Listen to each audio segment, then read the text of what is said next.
Hello YouTube, my name's Nero, and today we have some Call of Duty Advanced Warfare, playing a bit of Kill Confirmed here on the map Drift, one of the brand new maps that came out, the Havoc DLC. Today we're going to be running around with the TAC-19 shotgun, the new and improved TAC-19, which has been buffed to increase the range on it a little bit, which you'll be seeing throughout the gameplay. The shotgun itself is a lot better than what it was before. It still gets pretty inconsistent hit markers, which can sometimes be a bit demoralizing when you're using the weapon, but still it can be a very powerful shotgun. Like right here, I go in here, I get hit marker on each of them, but I still end up killing both of them. One of them was screwing around with the other, like punching them in the back or something. I have no idea. But the gameplay itself is pretty good. It's one of the better games I've gotten with the Havoc DLC so far. I played, probably 2 or 3 hours of it last night playing the multiplayer. I was waiting until my friends actually got the DLC. I did not want to go into the multiplayer, right? I did not want to play the new Havoc maps by myself solo, because I think we can all agree, at least especially in my case, I don't like playing Call of Duty solo. It's just not enjoyable for me. It's actually more frustrating than anything, right? Because you usually have a pretty decent game, then your teammates are usually doing pretty bad, and then you get frustrated that you're losing, or you have to be the one capturing the flags, even though you're having a good game and getting a bunch of kills and stuff like that, and you have to compensate for all your teammates. It's very frustrating, right, to play solo. I think we can all agree. Some of you guys play exclusively solo, and hats off to you guys, but those of us that play in a group most of the time, I think we can all agree that it's pretty hard to play solo. So I did not want to spoil my opinion of the DLC by playing it solo, because chances are I wouldn't have enjoyed it very much if I was playing solo, right? That kind of idea. So I waited till a couple of my friends got the maps, and we went and started playing the multiplayer. And I gotta say, the maps are pretty good. I was pleasantly surprised with the maps. If I had to rate the maps 1 through 4, I would say that my favorite map would actually be the map Urban, which I didn't think I would like very much, to be perfectly honest. But that map is so close quarters and fast paced. It's great. I really enjoy it. My second favorite map, probably this one, probably Drift. I like Drift. It's a fun map. I like the way it looks. It has a nice feel to it, and I actually think it has some pretty good flow, especially in domination or hardpoint or things of that nature. I definitely enjoyed this map. Sideshow is pretty fun. I like Sideshow. I like the theme of Sideshow. I kind of like the way Sideshow plays. There's one downside, and I said it'd probably be a downside. I don't like the bombs that comes out of the clown. Like, there's a big clown sign in the middle of Sideshow, and these bombs come flying out. You can pick those up and throw them at people, and I was getting blown up by those. It wasn't super consistent. Like, it wasn't all the time, right? Because those things don't come out all the time, and they have a pretty they're pretty hard to throw. Like, they have a pretty bad arc, so you can't really throw them super far, right? So they're not exactly like One Man Army Danger Close tubes from Modern Warfare 2, but if the guy's close enough to you, they basically are. Like, it's an insta-kill. It's like shooting a rocket launcher at you, just like bam, like you're kind of done. That's the one downside I'd say to that map.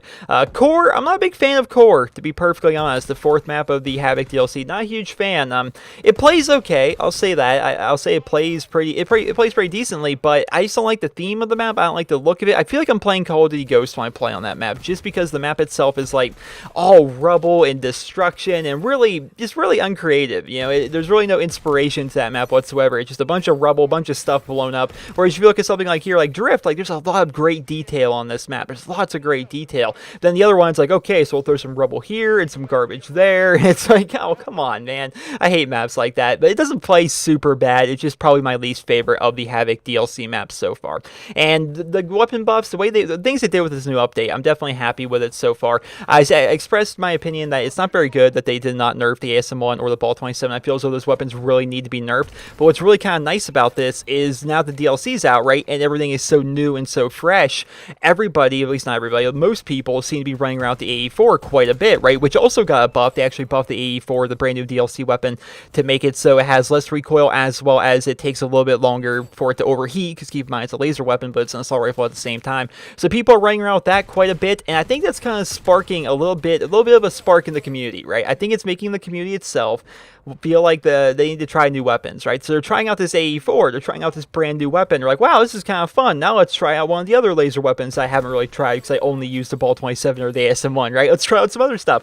I noticed while playing last night, while playing the Havoc DLC, this is once again over the course of probably 2 or 3 hours, is that people are running around with a variety of weapons. You look in the kill feed in this game, it's not just full of people using the Ball 27, not just full of people using the ASM-1 like usual. There's people running around with snipers, the new and improved HBR A3, they're running around with the AE4, some people are running around with the shotgun like I am. Not very often, but you'll see people running around with the shotgun now that's got a bit of a buff and it's a bit more consistent, which is great. You guys know I'm a shotgun player at heart. You saw me in Black Ops 2. I love shotguns. I love pump action shotguns specifically, right?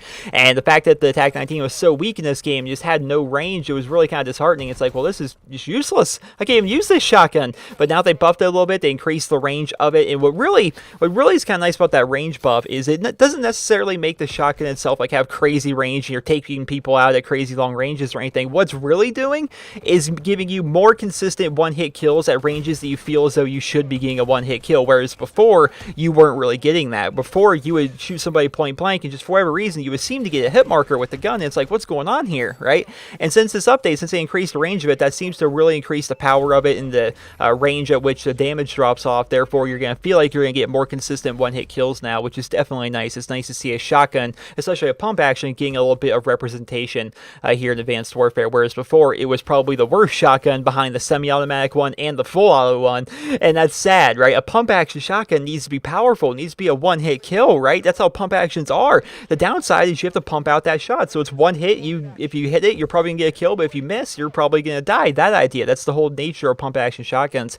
And where it was before this update, it was the weakest in terms of damage, and it was the weakest in terms of range, and it was a pump action. Like you had the downside of it being a pump action as well. And all those things combined, it's like this is one of the worst shotguns in history, but it is definitely a bit better. And this isn't just like a cherry-picked gameplay or like a flash in the pan kind of gameplay. I was doing pretty consistently well with the TAC-19. You'll be seeing it when I do an entering prestige video. Once I get up to be able to actually prestige again, you'll be seeing I was using the TAC-19 a lot last night, and it's actually jumping up on my combat record a whole lot because it's a whole lot of fun to be able to use a pump action shotgun again.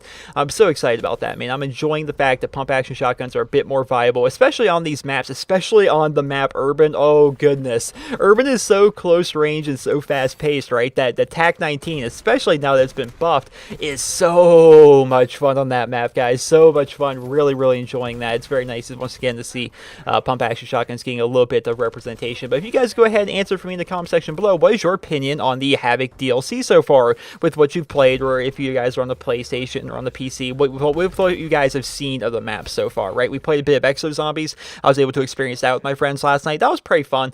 If there's one downside to it, I'd say the Exo Zombies, I'm not sure there's a ton of different strategies you can really implement. What we basically did, for those of you guys that know the Exo Zombie map, the room where you have to go to decontaminate yourself, I always mess up that word, the room that you go to do that, we were basically all four of us in there and just mowing down people. We had two people watching this window, and we had two people watching this doorway. We were just mowing people down. It was a whole lot of fun. Then we got disconnected, which really kind of stunk. But that is the end of the gameplay, ladies and gentlemen. That is my quote-unquote review of the Havoc DLC. I'm actually enjoying it so far. I'm definitely enjoying it. So let me know in the comments what you guys think of it. I hope you guys all enjoyed this video. And if you did, please be sure to leave a rating. Hope you guys all